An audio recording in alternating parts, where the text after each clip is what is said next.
Assalamualaikum warahmatullahi wabarakatuh.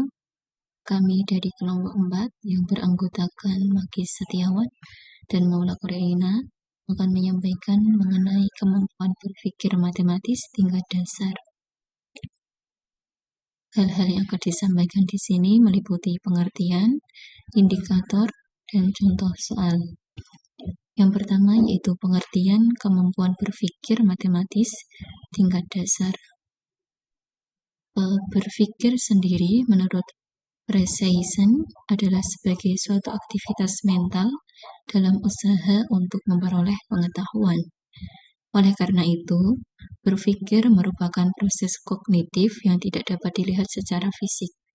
Hasil dari berpikir dapat berupa ide, pengetahuan, prosedur, argumen, dan keputusan. Pengertian berpikir menurut Precision masih bersifat umum. Pengertian berpikir dalam bidang matematika dikemukakan oleh Sumarmo 2008 sebagai melaksanakan kegiatan atau proses matematika atau tugas matematik. Berdasarkan kedua pengertian tersebut, maka berpikir matematik dapat diartikan sebagai aktivitas mental dalam melaksanakan proses matematika atau tugas matematika. Terdapat beberapa istilah yang berelasi dengan istilah berpikir matematik. Di antaranya yaitu kegiatan matematik, tugas matematik, keterampilan matematik, daya matematik, dan penalaran matematik. Dalam beberapa pembahasan, penggunaan istilah-istilah tersebut kadang-kadang dipertukarkan karena mereka memuat beberapa kegiatan yang serupa.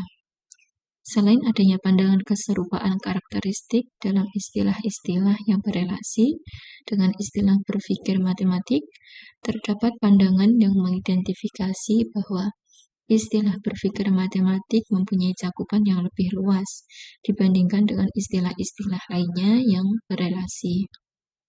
Ditinjau dari kedalaman atau kekompleksan kegiatan matematika yang terlibat, berpikir matematika dapat digolongkan dalam berpikir matematik tingkat rendah dan berpikir matematik tingkat tinggi. Ini menurut Sumarmo 2008. Berpikir matematik tingkat rendah mencakup pemahaman tingkat rendah seperti mengenal dan menghafal rumus serta menggunakan dalam perhitungan rutin atau algoritmik, yaitu berupa pemahaman mekanikal, komputasional, instrumental, dan knowing how to. Sedangkan berpikir matematik tingkat tinggi meliputi pemahaman tingkat tinggi yaitu pemahaman rasional, relasional, fungsional, dan knowing, serta berpikir kritis matematis, kreatif matematis, dan intuitif. Di sini akan dibahas mengenai berpikir matematika tingkat dasar, yang indikatornya yaitu yang pertama pemahaman konsep. Pemahaman konsep menurut Polya memiliki 4 indikator, yaitu yang pertama pemahaman mekanikal, mengingat dan menerapkan rumus secara rutin dan menghitung secara sederhana. Yang kedua yaitu pemahaman induktif, yaitu menerapkan konsep tersebut dalam kasus sederhana dan untuk kasus yang serupa. Yang ketiga yaitu pemahaman rasional, yaitu membuktikan suatu rumus atau teorema. Dan yang keempat yaitu pemahaman intuitif, yaitu memperkirakan kebenaran dengan pasti tanpa ragu-ragu sebelum menganalisis lebih lanjut. Dari indikator pemahaman konsep yang termasuk dalam tingkat berpikir dasar yaitu pemahaman mekanikal, yaitu mengingat dan menerapkan rumus secara rutin dan menghitung secara sederhana.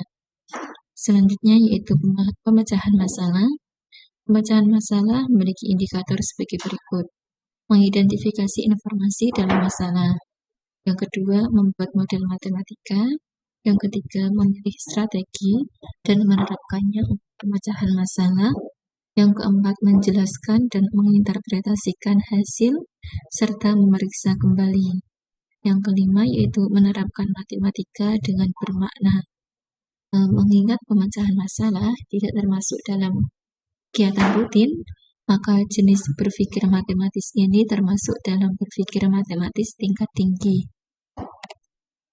Selanjutnya yaitu penalaran matematik. Dua jenis penalaran matematika yaitu penalaran induktif dan penalaran deduktif. Untuk penalaran induktif yaitu proses penalaran dari hal-hal yang khusus ke hal-hal yang umum.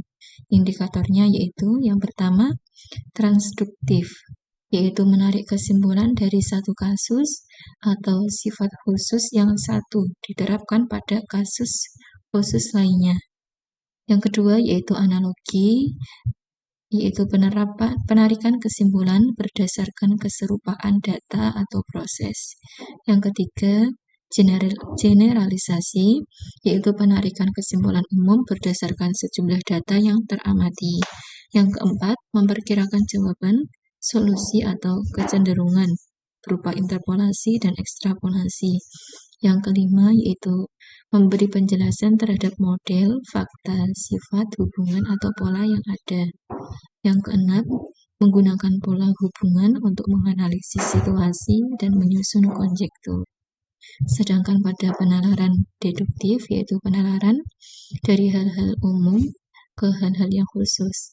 Indikatornya yaitu melaksanakan perhitungan berdasarkan aturan atau rumus tertentu. Selanjutnya, menarik kesimpulan logis berdasarkan aturan inferensi, memeriksa validitas argumen, membuktikan dan menyusun argumen yang valid.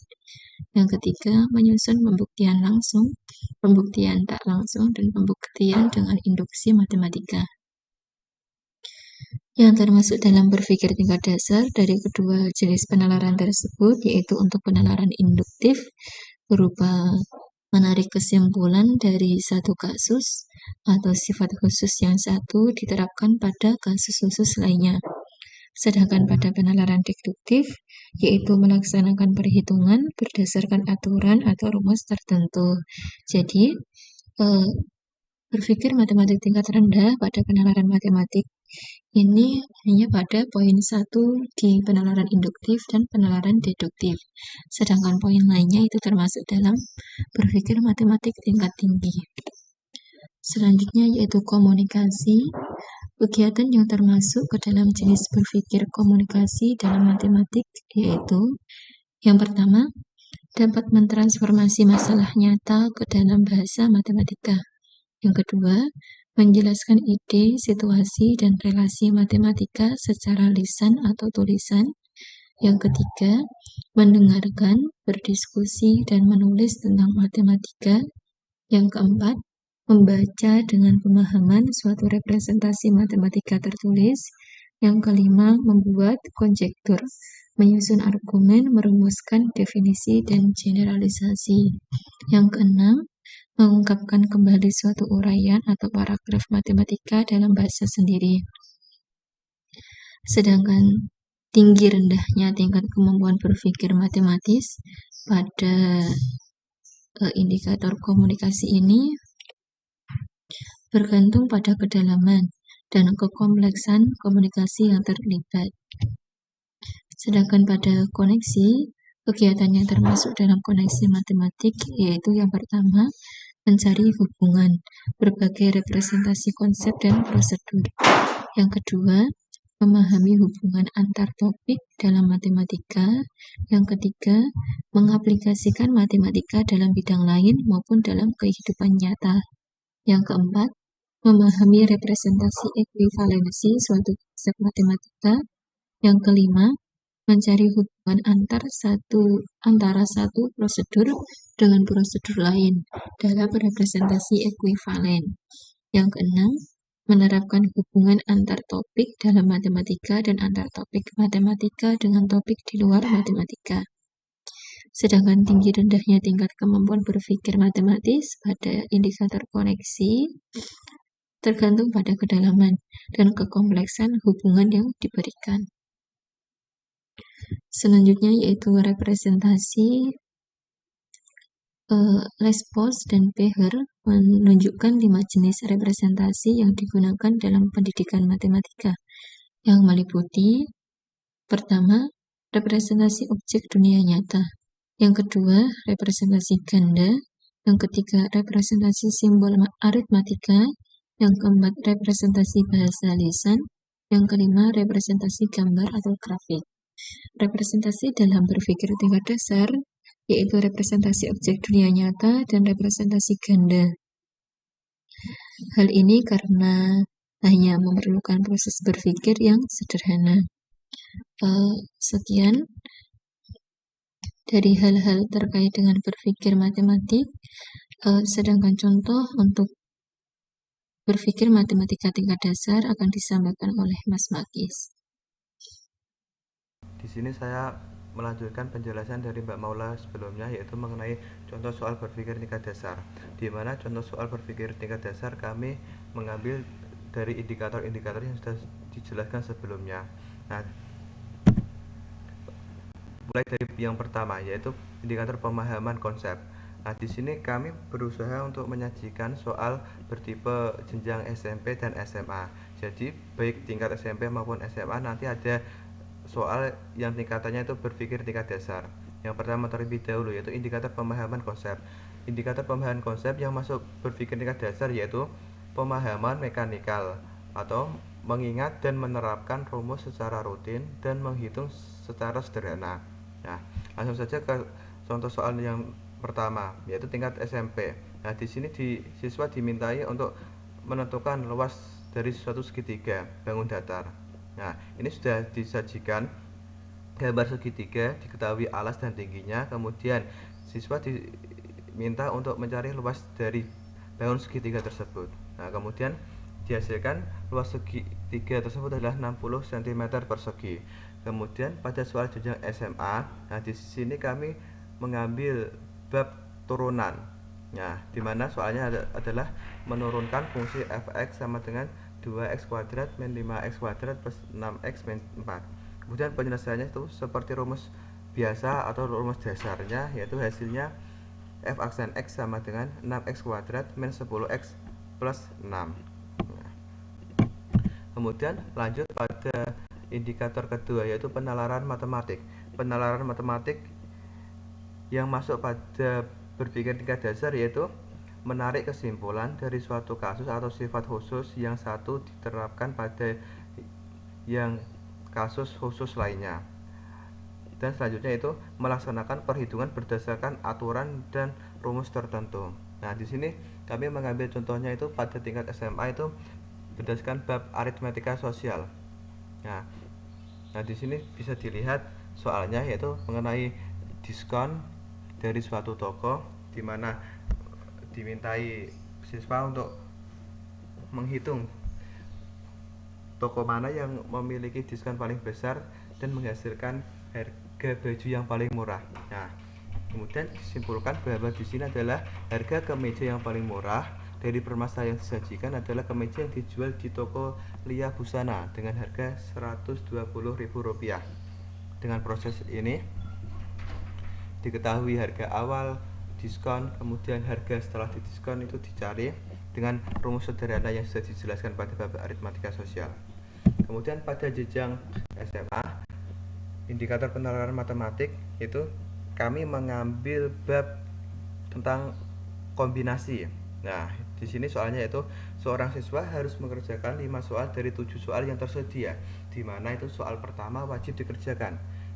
Pertanyaannya, banyak pilihan soal yang bisa dikerjakan adalah, nah, di sini penyelesaiannya yaitu menggunakan kombinasi, di mana hasilnya adalah 6 kombinasi 4. Kemudian dihitung menggunakan faktorial dan dihasilkan yaitu 15 cara mengerjakan soal yang tersedia. Kemudian pada indikator komunikasi yang masuk pada jenjang berpikir tingkat dasar yaitu dapat mentransformasi masalah nyata ke dalam bahasa matematika. Nah, di sini pada jenjang SMP kami mengambil contoh yaitu sebuah lahan berbentuk persegi dengan panjang sisi 20 meter. Pada lahan tersebut akan dibuat kolam renang berbentuk lingkaran dengan jari-jari 10 meter. Sisa lahan atau yang tidak terpakai untuk membuat kolam itu ditanami rumput. Kemudian pertanyaannya adalah gambarlah sketsanya, dan kemudian hitung luas lahan yang ditanami rumput. Penyelesaiannya yaitu diketahui terlebih dahulu panjang sisi lahan tersebut adalah 20 meter, kemudian jari-jari kolam 10 meter. Ditanya itu luas atau sisa lahan di luar kolam. Nah, penyelesaiannya ini menggunakan luas persegi dan luas lingkaran, di mana luas persegi adalah S kali S yang dihasilkan 400 meter persegi, dan kemudian luas lingkaran atau luas kolam tersebut adalah PR kuadrat, hasilnya 314 meter persegi. Kemudian sisa lahan yang ditanami rumput itu adalah pengurangan dari luas persegi dan luas lingkaran, hasilnya itu 86 meter persegi. Kemudian pada jenjang SMA, pada indikator komunikasi, yaitu kami mengambil bab deret, barisan, dan deret.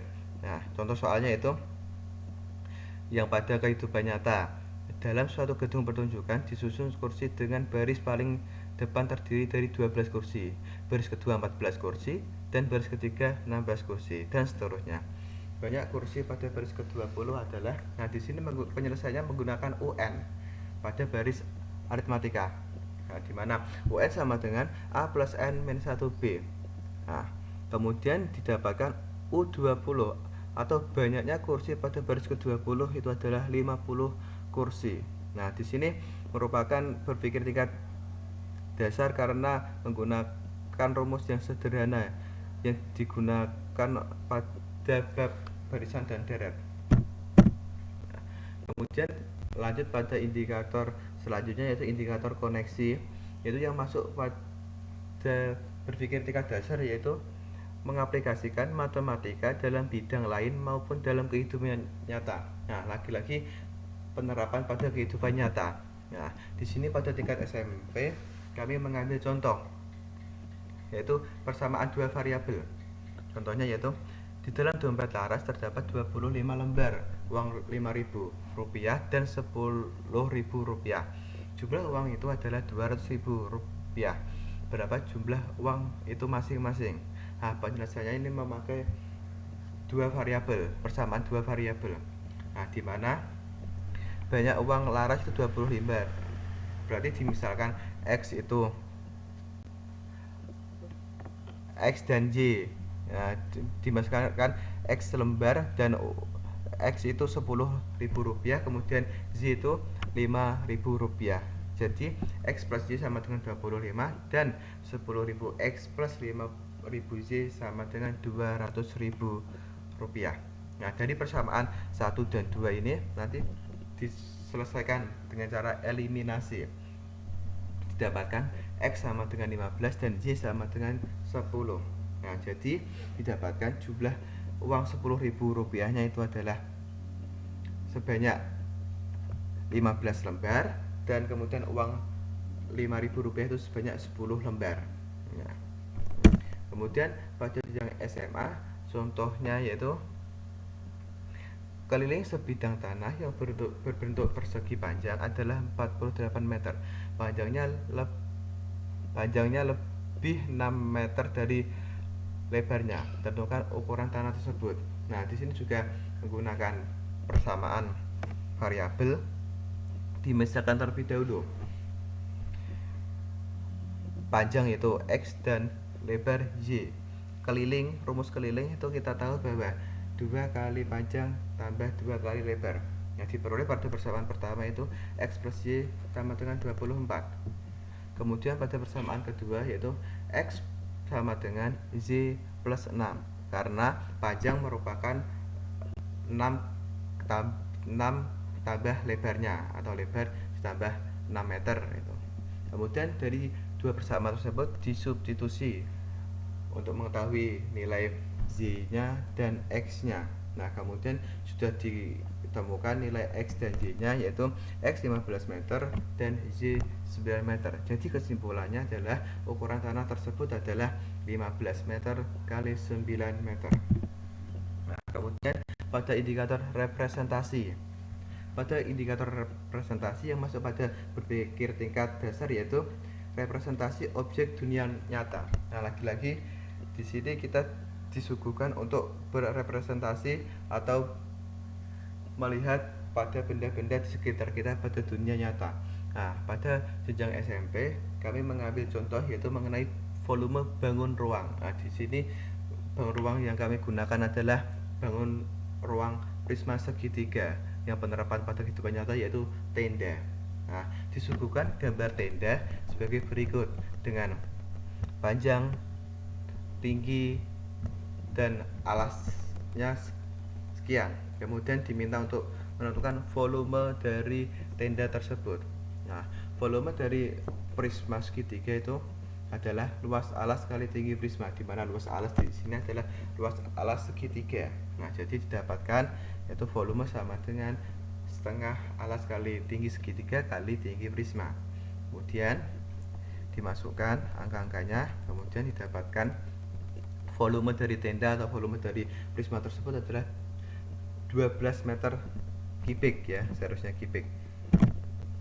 Kemudian contoh soal pada jenjang SMA yaitu mengenai suku bunga majemuk. Nah, di sini contohnya adalah Radit menabung di sebuah bank sebesar 5 juta. Jika bank tersebut memberikan bunga majemuk sebesar 10% setahun, maka jumlah uang Radit pada akhir tahun ketiga adalah, nah di sini diketahui M0 atau modal awalnya itu 5 juta. Kemudian I adalah bunganya itu 10% per tahun atau 0,1. Kemudian N itu adalah banyak tahunnya yaitu 3 tahun. Kemudian yang ditanyakan itu tabungan setelah 3 tahun. Kemudian penyelesaiannya yaitu seperti berikut.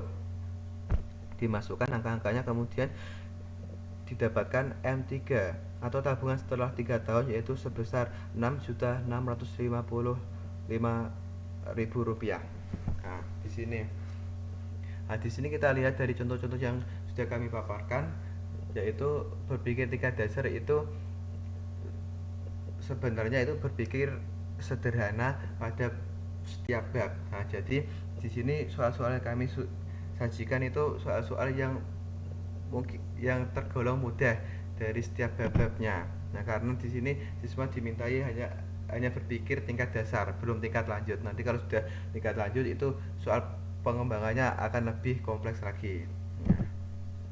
Ya, sekian presentasi dari kami. Mohon maaf apabila ada salah kata. Sekian.